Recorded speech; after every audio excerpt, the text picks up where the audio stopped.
I do like these simple starts to the programme. It seems to fit better at the moment.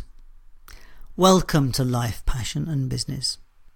My guest on the programme today is Jennifer Herndon, who went from a death row attorney to entrepreneur. Her career started straight from law school as a criminal defence lawyer. She had a successful career for over 25 years, a significant part of which was defending people on death row. Now, Jenniffer has always been passionate about helping people, and in the legal world that is people who are termed indigent. A simple word that seems so lovely, and yet it covers its true meaning, which is people who are poor, destitute, penniless or impoverished. Yes, the legal profession likes to sanitise words and the people in society that might be called less desirable. These people cannot help themselves, and Jenniffer was there to support them, particularly those facing the ultimate penalty. She passionately believes that the death penalty is morally wrong, and she fought for her clients for many years. Her highest satisfaction from her time as a defence lawyer was being instrumental in the change of US law. How does it get any better than that, you ask? The legal career was about changing life and death decisions, and sadly for many of her clients those cards were not in their favour. Jenniffer did not win those arguments, and you will hear some of that story. It is the kind of work that takes its toll, and while Jenniffer never lost passion for representing people, she began to feel part of the system, part of the process of execution. She was getting burnt out and looking to change. Well, change came in that she was fired. She moved out of the legal world into online marketing, and like all of us, she fell into the traps before she found her way. On this programme, we discuss the easy button as if it exists. We look at how to find your passion, and we talk about how to ride the storm. Jenniffer's gift is helping people. The challenge was making it pay. This show is her journey out of the law and into a new life. Jenniffer is a single mother of one and adopted mother of 5, and some of those children have unique needs. She has managed to create a life that works for her and her family. And this is her story. My name is Paul Harvey, and this is Life, Passion and Business. We're about helping you explore, finding your passion for life and the work that you do.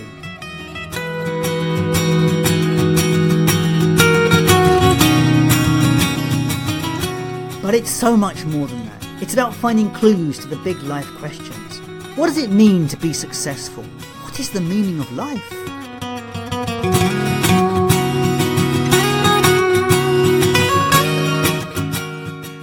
If you're looking for more, then join me on this journey, where together we will discover through interviews, tools and tips how to live life full of meaning, passion and purpose.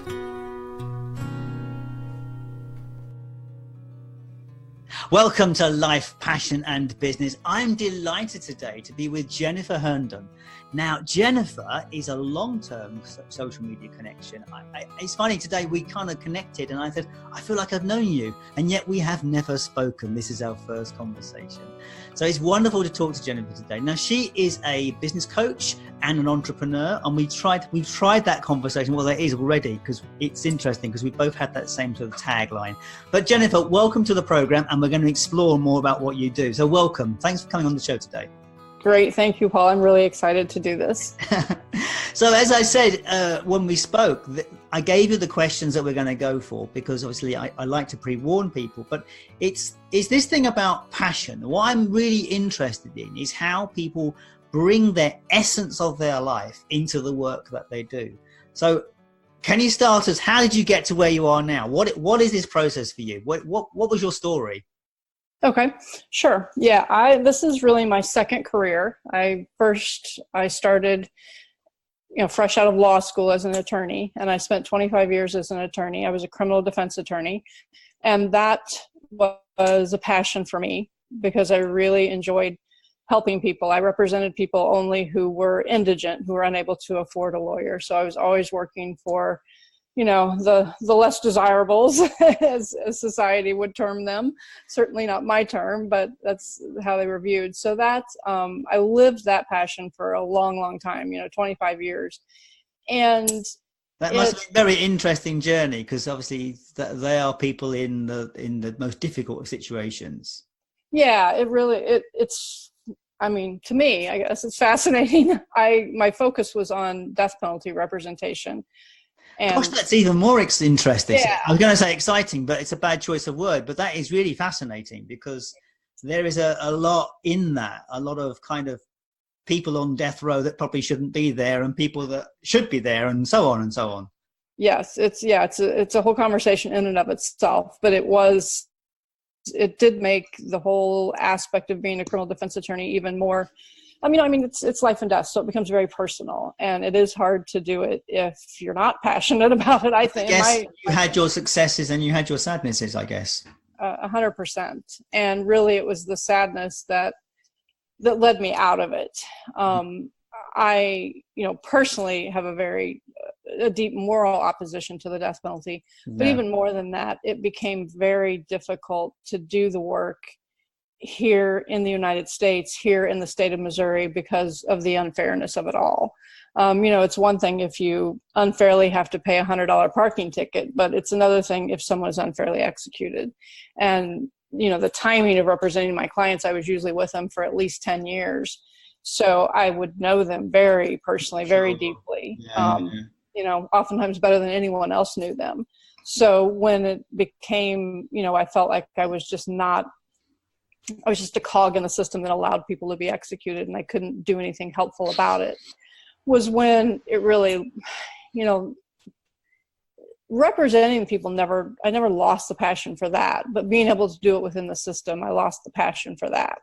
And so, long before I stopped practicing law, I did develop a desire for some passive income. So I had already gone into the online space and done all kinds of crazy things, some kind of silly network marketing things, and, sort of. We've all drunk the network marketing Kool-Aid at some time in our career. But Right. How's that is, and I've drunk it a few times, and I go back and I, why am I drinking this stuff? Yes. So I've been online doing something other than practicing law since really about 1997 or so. I was with the public defender's office, and I was fired because I don't do well with people telling me what to do, basically. So I opened my own law practice, but I also, around that time, started to explore different things. And so when it became clear to me that death penalty representation was soul sucking rather than really living my passion, and was extremely hard to do as my family was growing, because it's at times a 24-hour-a-day job, which is hard when you also have kids and you're a single mom. So it all sort of rolled into a transition out of the practice of law and into the practice of helping people grow their businesses. And the bleed over really was a passion for helping people. Yeah. That, I changed that passion, and I thought it was going to be an easy transition, but it turned out not to be so easy. It was harder than I thought to find passion in online marketing, find passion in helping people, and really feeling like I was helping them with their business or their life, or what did they need, or, it took me longer than I thought it would to really find my way. In some ways, I still feel like I'm finding my way. Well, we're all finding our way on some level. I think the issue with online marketing, and certainly is that there's two aspects to it from my perspective. There is the genuine online adjunct to a business, a proper business, and then there is the business opportunity online marketing crap. Yes. People fall for, and they think that it's possible to do. They get sold this lie about what's possible for online marketing. And I can understand, we've all met people that feel that this should be the 4-hour work week. Right. Yeah, yeah. And that was a huge, and I obviously, when I first got into it, I fell for all of that and bought more $7 products and and $7,000 products than I should have. um, and yeah, so that was, finding credibility and finding the right people to work with. And so who do you work with? Is there a particular target group of people that you work with? Is it certain sizes of business? I work with small businesses. Generally it's solo entrepreneurs. But I also do some work with, actually I've done a little bit of work with some small brick and mortar local companies.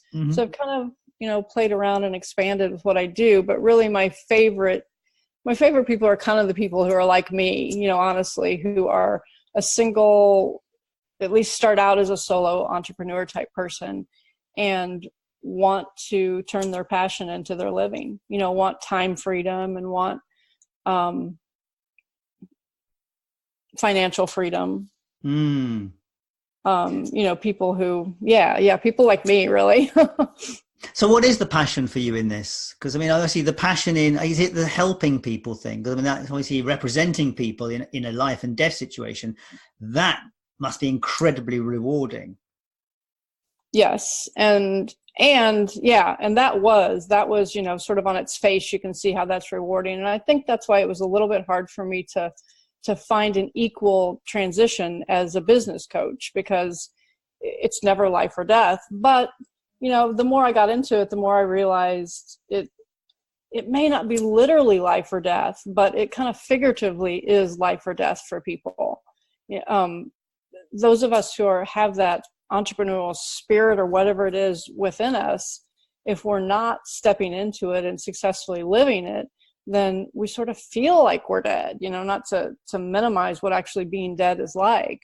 But the passion for me really came with finding people who I could, and it's not a certain niche of people, just finding that person who I truly made a difference to their life. It was, instead of them having to do a 9 to 5 where they weren't able to go to their kids' school field trips or soccer games or whatever it was, with me having so many kids, I have a special place in my heart for parents, but, for people who I really was able to take from being unhappy and stressed and overwhelmed to sort of, quote, living their dream, that's my ideal client.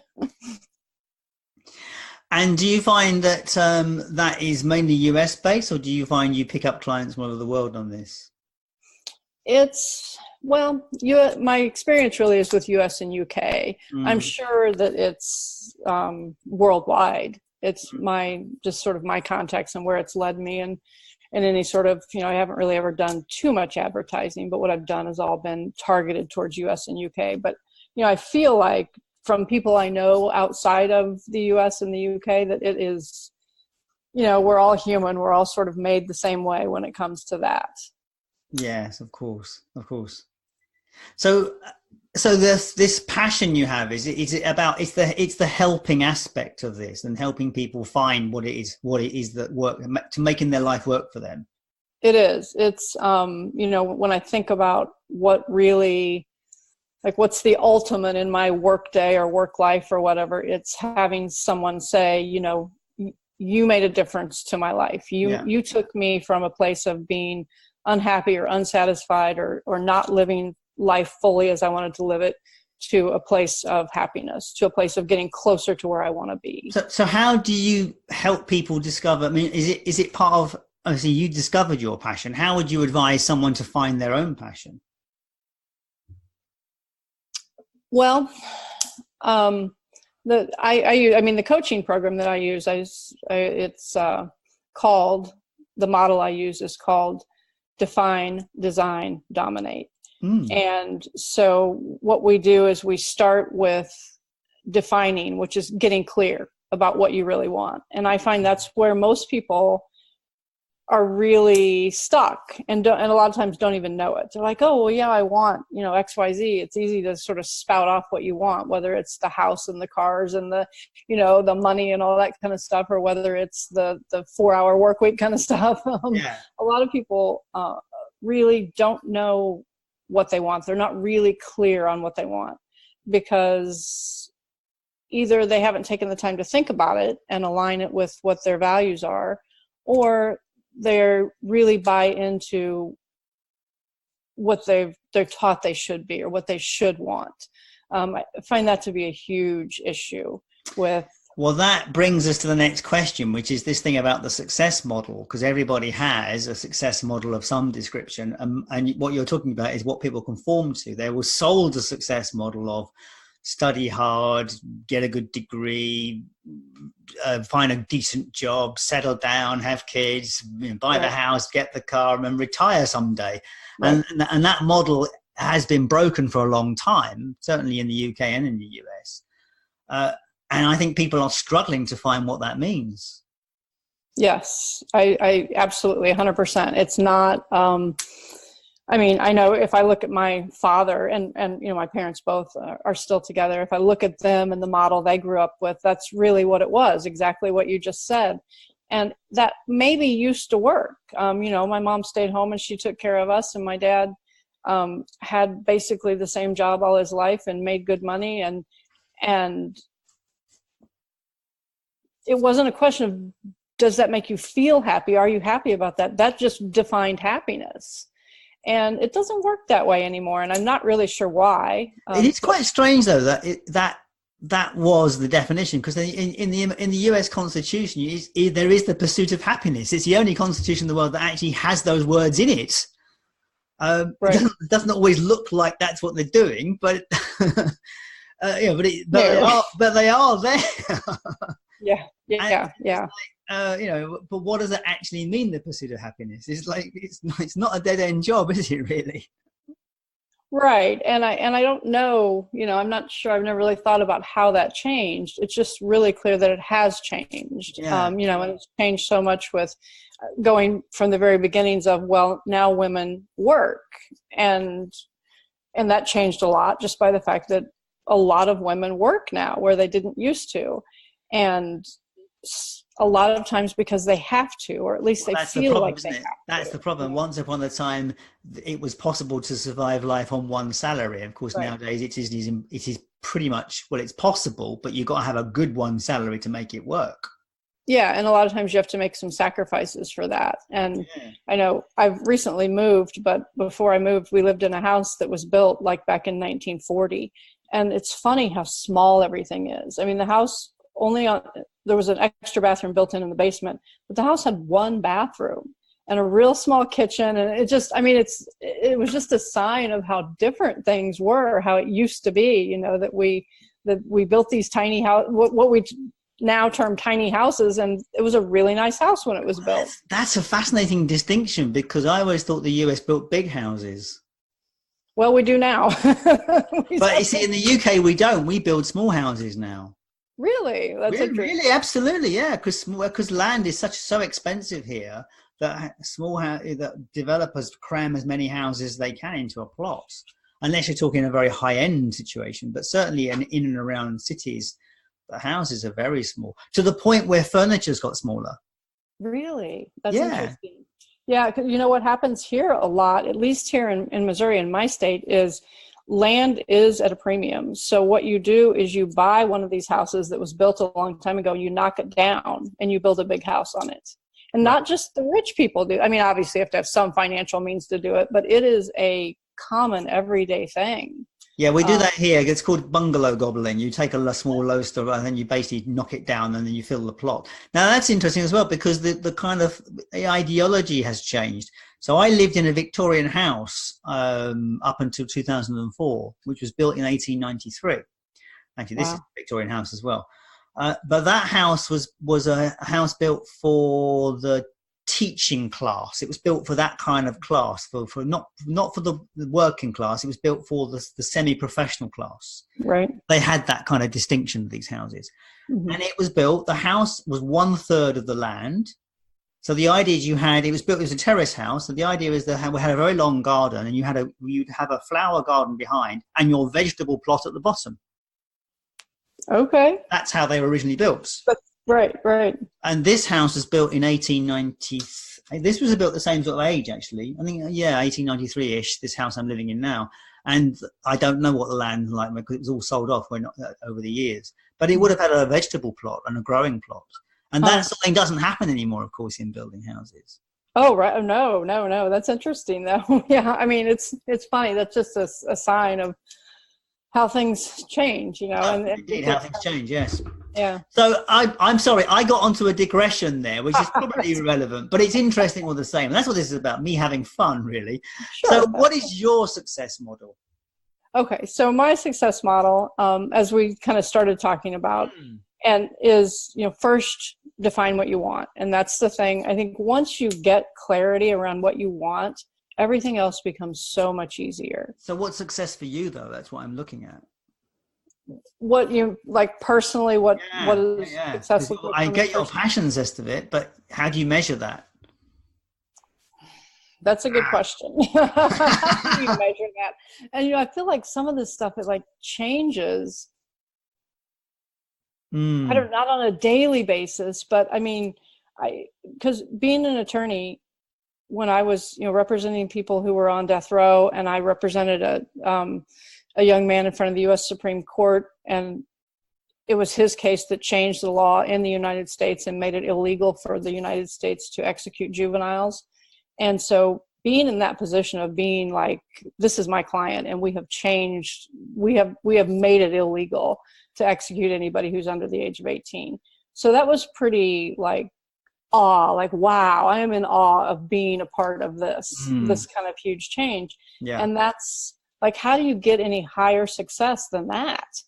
And so, in sort of thinking about, well, where do you go next? What do you do from here? Well, that's kind of different. That's kind of like the pop star with a great record, isn't it? How they're ever going to beat that record, or the author with a best-selling book. I'm never going to beat that book. It's like right. that.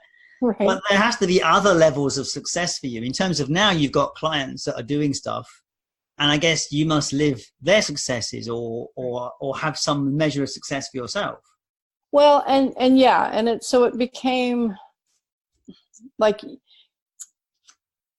maybe that was the feeling of that should have been the ultimate of success. But for me, I didn't really feel like, oh, where do I go from here? Like, I can't get any better than this. It was more of a, like, wow, which path do I go down now? I know there's more to life than this, but where do I find it? Yeah. And so, what success looks like to me, and it's still, it really isn't, it's a hard question because it's still an evolving process for me. And I feel like, will there ever be a time when it's, okay, now I'm a success? I think I've been a success for a long time because I'm engaged in helping people. Yeah.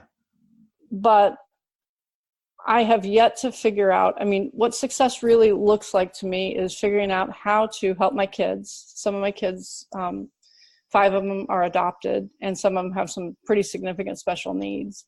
And being able to meet their needs and my needs, which go beyond just being a mom. I also have these wanting to help people grow into their passion and find their success. So, being able to juggle all those balls and keep them in the air always and be happy myself and make my kids happy and make my clients happy. I have this picture of what success, how that success would look, that my kids are all in good places and I have enough money to support them in the way that I need to, which really, good Lord, these days, and with U.S. insurance requires you being a millionaire. I do have that picture of success in my mind, but I try not to get too hooked into that because then you're always chasing it, I'll be successful when I'm this. But this is that kind of thing about goals, isn't it, really? Because it's the distinction between goals and the journey.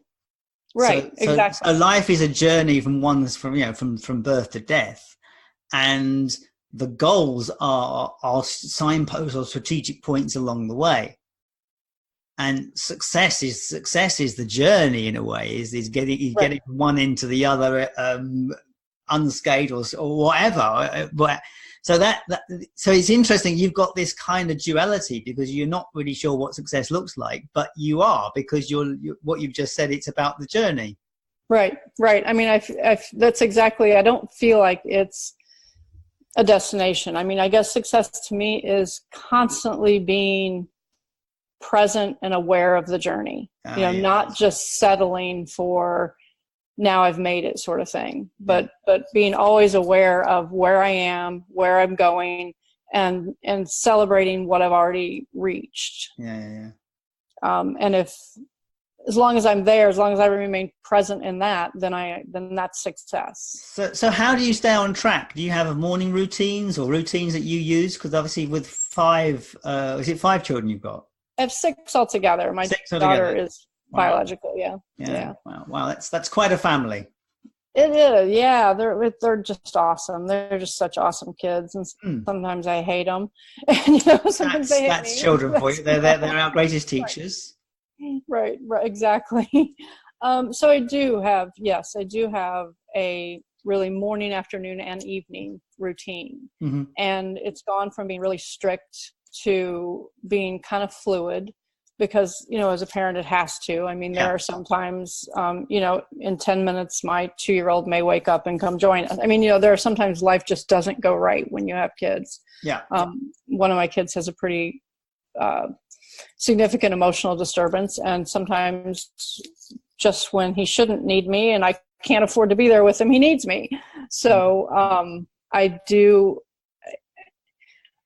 think routine is crucial. Consistency is crucial to what I would define as success. Yeah. But, if my kids have taught me anything, it's that you do have to be flexible in the pursuit of that and not let yourself get thrown off when life throws you these huge curveballs that, you think are going to be ending, you think are going to end who you are.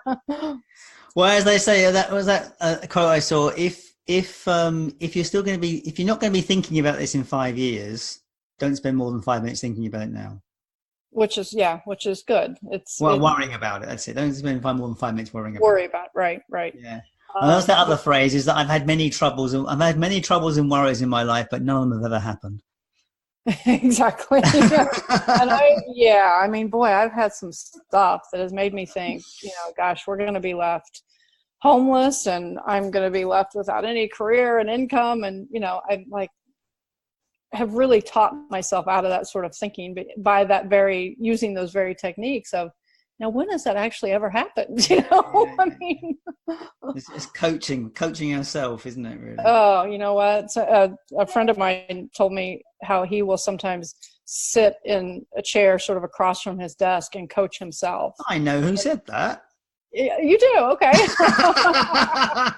I mean, that's a pretty powerful thing because I guess too, actually. Oh yeah. Okay. But it's quite a clever technique, isn't it? Yes. And it's a challenge. I think being a coach, it's a challenge because there's so much, if you look at social media, there's so much about how these coaches are all perfect and they have these perfect lives and you should pay them all this money so you can be just like them. So, that's just their Instagram feed. Right, exactly. It seems to, I don't know, it seems to work. It seems to sell because people look at them and they're like, yeah, I want to be like you. That's because people always want to, I mean, I think it was Dan Kennedy said that most people have got their umbilical cord. They're looking to plug into someone else to get the answers. Without actually making the decision themselves. He said, you'll tell me how to do it. And that's that's how those people make money. Yeah. Because people are too gullible to actually work it out for themselves. Right. Oh, that's a horrible thing to say, but there is a gullibility in it, isn't there? Well, and you can't really blame them. But it's, once they get past that, their lives are a lot better. Again, that's sort of what they've been taught. That's what they've grown up with. And who doesn't, I mean, if you told me today, I've got an easy button for you that will make this whole career thing and parenting thing easy. If I didn't know better, I'd be like, yeah, sign me up. I want that. You mean there isn't an easy button? I thought there was. I want the easy button. I still have a secret hope that the easy button exists, but, it doesn't. So tell me, Jenniffer, if there was one question that I should ask you that I haven't, what would it be? Okay, one question. What is the one question I could ask you that I don't have on my list? I don't know. That's a good question. Which basically means, what is it you want to say? Right. And that's what I was thinking of it, like what can I say that would be really profound? What can I offer? Well, it's the one that says, so that when we put the phone down here, you're not going to go, I wish I'd said this. Right. I gotcha. I mean, I guess the question would be, what's the secret, the key, the best advice I have to deal with life when it's falling apart? Good question. What is the secret? Because just more times than I want to admit, and this goes back to the whole, oh my God, you're a coach, your life isn't supposed to fall apart. But I've gone through that more times than I want to go through it, than I wanted to go through it. And I think, so my answer would be that the key is to, while you're in the middle of the chaos, while the storm is happening, to really, the core of my being really is meditation and mindfulness. And I'm a huge proponent of really always being mindful and taking time to sit in meditation and calm the waters and be present. And so while you're going through that storm, to force yourself to calm the waters and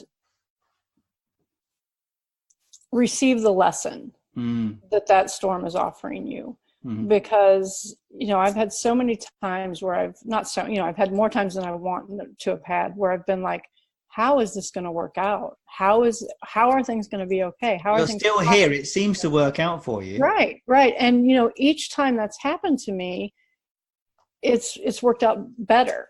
I mean, I remember probably when I was still young and not as confident in myself, when I was fired from my job. I mean, that was my dream job. I really thought I wanted to be a public defender all my life. Yeah. And so when I was fired from that job, I was just like, my life is over. I have no idea this was it for me. And now my life is over. And, now I can look back on it, and it is the best thing that ever happened to me, without question. These things are, aren't they? Yeah. So, take the tears and the struggle and the heartache and whatever comes along with it, and take the time to feel it, but also understand that there's a lesson in here. And what I like to do is, I don't do very much speaking. I wish I did more, because I really enjoy speaking. And so if I'm in the middle of something, I will pretend like I'm speaking to people as if the current event is a past event, and say, boy, I thought that my life was over. This is what was happening to me, XYZ, and here's what I got out of it. Here's what I learned from it. Here's why I'm better from it. Mm. And I really find that if you do that while you're in the midst of the chaos, I'm supposed to be in a meeting, yet the school is calling me and I have to pick up my son, and this meeting could be what sets me up for income for, the next 6 months or whatever. How am I going to, if you just sit and visualize the positive outcome of it, visualize and go through in your mind what you're learning from it and what you can take away from it and what gifts it has to offer you, then one, it'll equip you to go through it much better. Yeah. And you can learn from it so that you don't repeat it, or next time you're more prepared for it. Yeah. That sounds about right. So, Jennifer, how do people get in touch with you if they want to? And what's the kind of people, who do you want to speak to? Who are your ideal people? I like to speak to everybody. My ideal people, really, I don't anymore have that avatar sort of perfect client thing that includes, is it a man or is it a woman, or are they this age or this age? I like to speak to anybody who knows that there is something more for them in life, mm-hmm. and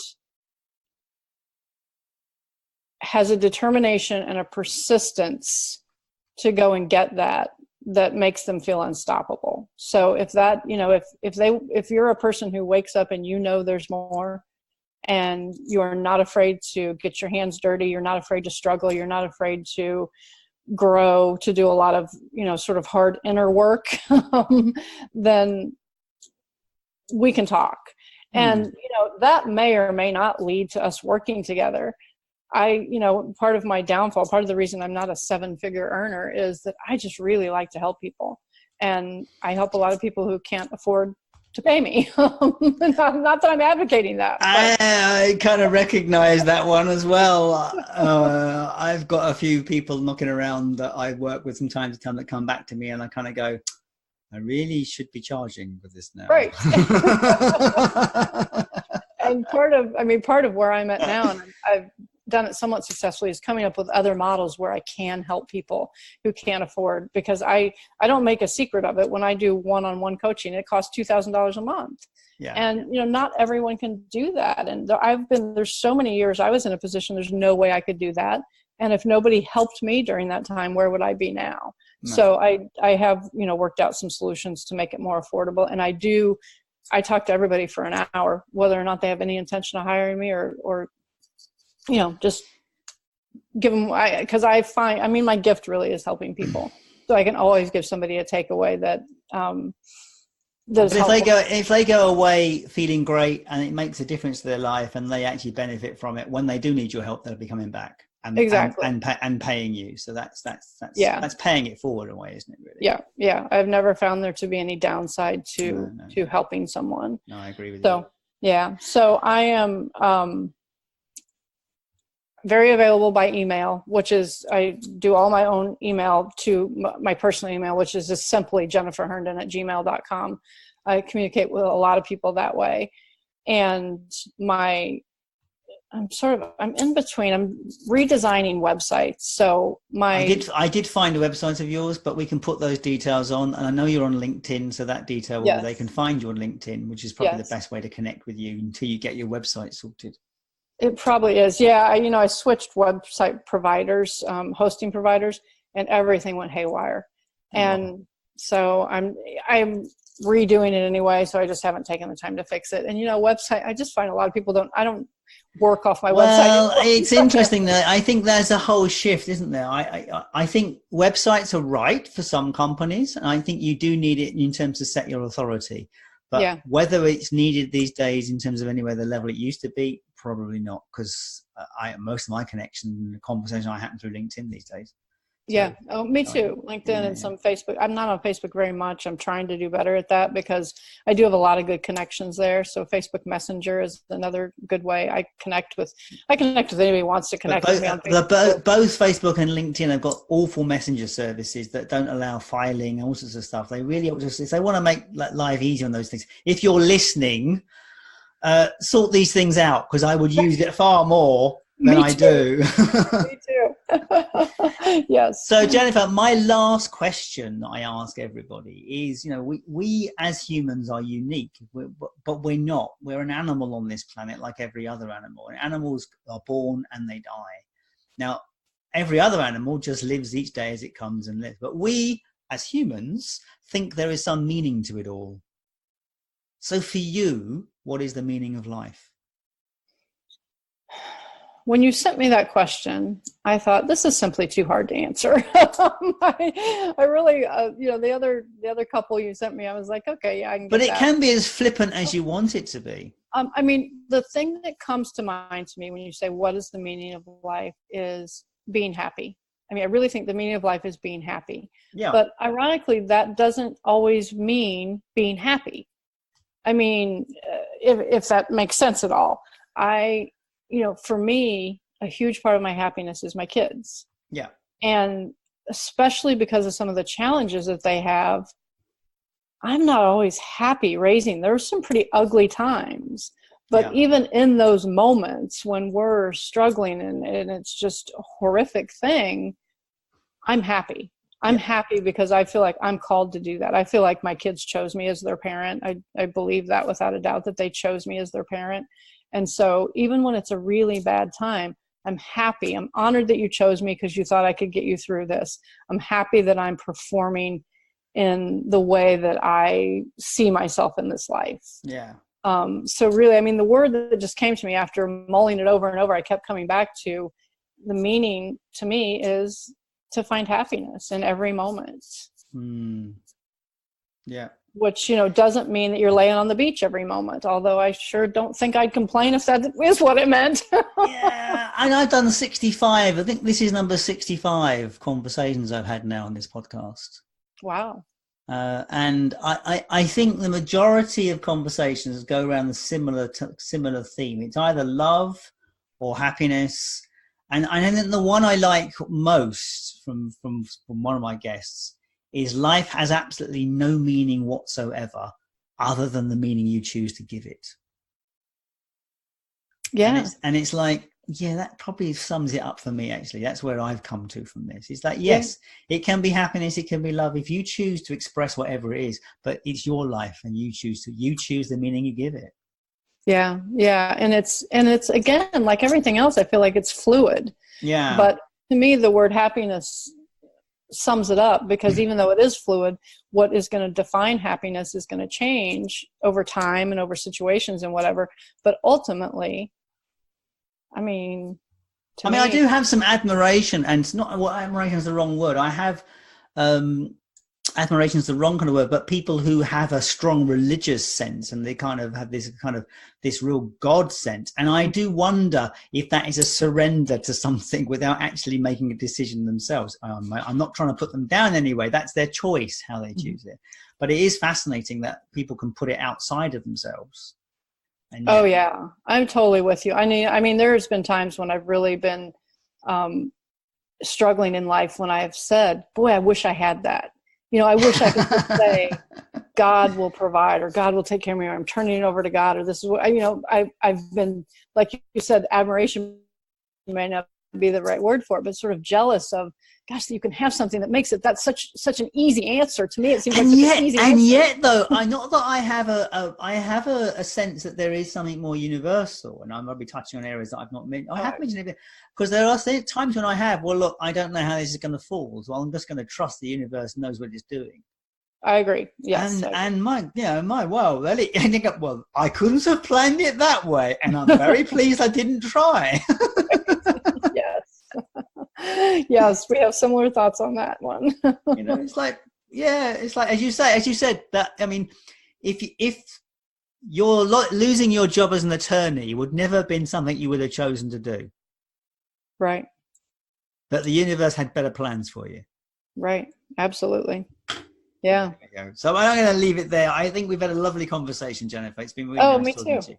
Yeah, this has been great. I thought, how are we going to fill all this time? And then, boy, it seems like we started 10 minutes ago. No, but the trouble is I can talk the hind leg off a donkey, you see. So that's part of the problem. But I have to tame myself and allow my guests to do the speaking and not me. And hopefully I did that okay this time. We'll see when I get to listen to how much of it is me and how much of it is you when I play it back. I think Thanks again, Jennifer. It's been lovely to talk to you. All the best. Thanks. Bye-bye. And that was Life, Passion and Business with Paul Harvey and my guest, Jennifer Herndon. If you'd like to catch up with Jennifer, you can find her on LinkedIn and on Facebook. Links for both of those can be found at the website lifepassionandbusiness.com. As always, the links will appear beneath the podcast player. So thank you for taking the time to get to the end of the show. If you like this program, please like and comment. And of course, social shares are always beneficial. So that is it from me for this week. I'd like to thank you for your time and attention, and I will catch you later.